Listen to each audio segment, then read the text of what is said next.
Accounting methods. An important decision faced by a new business is what accounting or bookkeeping method are they going to use to track their revenue and expenses.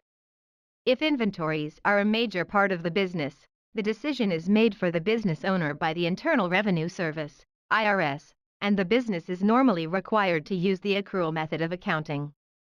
The cash basis recognizes revenues, earnings, in the period the cash is received and expenses in the period when the cash payments are made.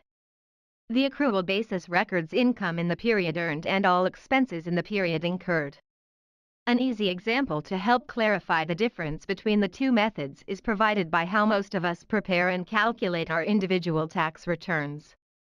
We record our income as earned when we get our payroll check, cash basis, and not each day we work and are actually earning our income, accrual basis. An easy example related to expenses would be how you account for donations on your tax return.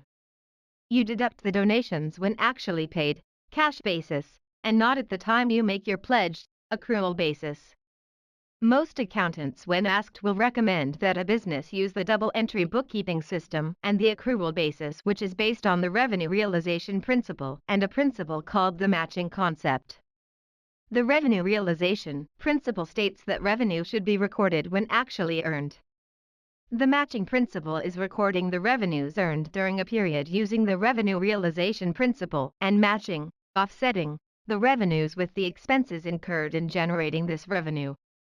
Why is this so important? All businesses, small and large, need information to determine how well or badly they are performing. However, if this information is misleading, it could lead to false conclusions and unnecessary actions.